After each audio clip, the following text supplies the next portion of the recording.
Today's day 33, shorten the defeat cycle. So every time we lose or get defeated or fail, we go through a cycle to recover. The cycle has basically five phases effectively. They're very similar to the phases of grief if you've heard about those before. But it's very similar. Like when we fail, like when we don't achieve something we wanted to achieve, then we fail. And what happens is we first go into a bit of denial or maybe shock. Initial disbelief, shock, numbness. You replay what happens. You feel like, wow, I can't believe I've lost. So that's kind of the first phase. Secondly,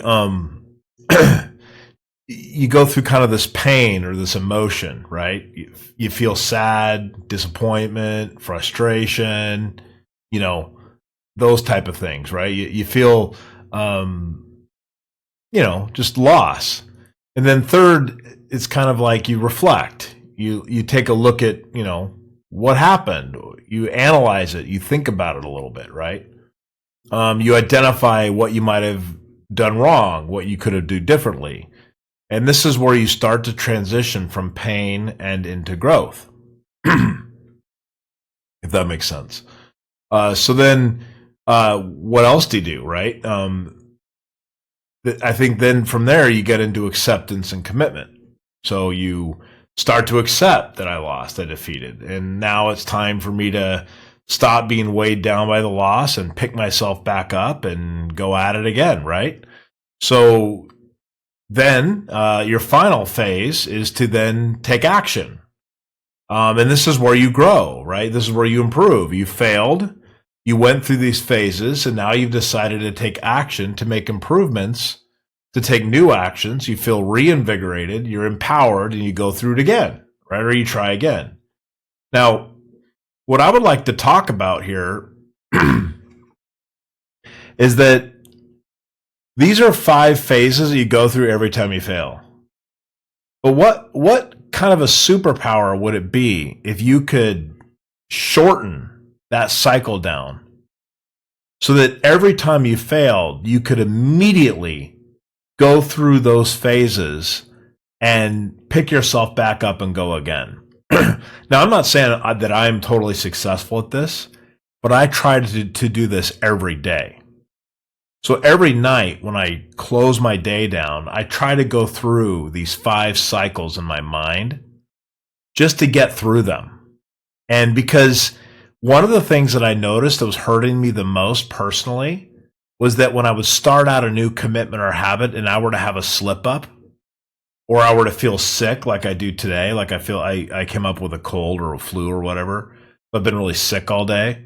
So there's certain commitments I just didn't want to do today, and I did them, but I didn't do them very well. So I feel like a failure. Well, I've learned to allow myself to fail and to go through these 5 phases as fast as possible at the end of every day, so that it increases the likelihood that in the morning I can wake up and pick right back up again where I was.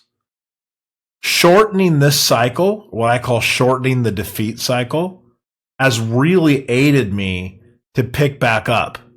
Because it used to be that if I started a new system or a new commitment or a new thing I was trying to achieve and I slipped up or failed, then I would go into these 5 cycles, and it would take me a while, maybe a week or 2 or 3 or 4, or maybe even a month or 2.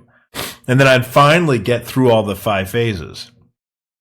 So my goal is to get through all 5 of them fast. Now, I've learned you have to deal with each of them individually. You have to go through them all, but you can speed them up each individually. So for example, when you first fail, there'll be a little bit of denial and shock about it. You're like, oh man, there'll be this shock about it, denial about it maybe. So I think a way to do this is to journal, or better importantly, acknowledge the situation really quickly. Just name it. Like at the end of the day, I'll say to myself, I didn't get this done. I really needed to get this done and I didn't do it. and I didn't do it because of these reasons. That allows me to get over the shock. And doing this in a journal form is very helpful for me. It grounds me and gets it out on paper so that I'm no longer dealing with the denial phase. Second is this pain and emotion you go through. Like if you're really revved up for a big commitment and you miss a day or you make a mistake or you don't do it quite right or whatever, I think you should allow yourself to feel bad, but not to dwell. So what I try to do is sit back and observe my feelings about it without any judgment.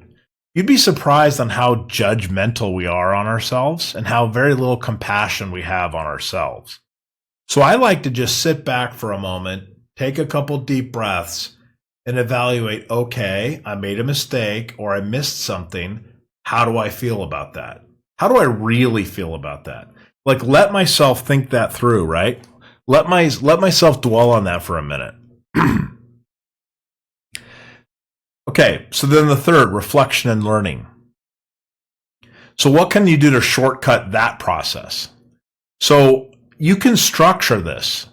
So rather than just kind of mindlessly going through this, you can ask yourself some very deliberate questions at the end of the day, such as, what is under my control right now? What can I have control over? Or what am I going to do different tomorrow that I didn't do today? So there's a reason why I failed today, right? So what was it that caused me to fail, and how can I do that differently tomorrow? So I like to ask those two basic questions. What is actually under my control? What could I control? Like I may have failed because it was completely out of my control, right? Like I got sick. I mean, I can't control that. But what could I do differently the next time, right? And this helps me get over the overthinking and regret process. Okay, then you got to get to acceptance. You got to accept it and recommit. And the best thing to do that is to do that fast. So what I do to do this is I go back and I review what I wrote down already for my goals and my purpose, my original commitment. Why am I doing it? Why was I do this in the first place? I visualize all the steps that it's going to take me to get there. I go back and try to rekindle that motivation again. That's what I do when I fail. And that always helps. Okay. Fifth, take action. You can make this go very fast too. You can decide, you know what? The reason I'm failing is because I'm taking on too much. So instead of sitting there and whining and complaining because you're failing all the time, lower down what you're doing to smaller achievable actions so that you can build momentum. Maybe you're failing because you're taking on too much. Remember, small incremental wins will always defeat doing everything at once. So these are really important key principles for getting yourself through this process when you fail. I always like to give myself a timeline, a way to recover when I fail. And I definitely would encourage talking about it. I mean, I talk about it every day because I write about it and I do these video blogs, but so I'm kind of talking to myself right now, actually, really. I'm kind of easing my way through my own failure, right? So I think you can make significant strides by being very purposeful in how you deal with failure. Growing up, I never dealt with failure well at all. I would create beautiful, well-conceived plans, but then I would fail. And it would send me into a tailspin for a few weeks. And then I'd finally recover and I'd get back at it again, right? I've never given up. But man, how much better would it be if I learned a way to fail fast? And that's what I've been working on this last few years. And it has been a dramatic improvement over where it's been in the past. I find I do fail. I fail just as frequently as I used to. But I've learned to accept failure a lot more. So when failure occurs, I'm willing to pick right back up and go. And I think that is actually a secret, what I've learned is that's a learnable power. You can learn to do that. This is not something that is foreign to, that you can't get yourself. Like if you have a hard time with failure like I do, you can teach yourself how to overcome failure and you can practice at it and you can get better and better at it. And then eventually you'll be so damn resilient. Every time you fail, you'll just pick right back up and go again. Right? So I think it's something that you should practice and train on. It's been helping me at least. Thank you.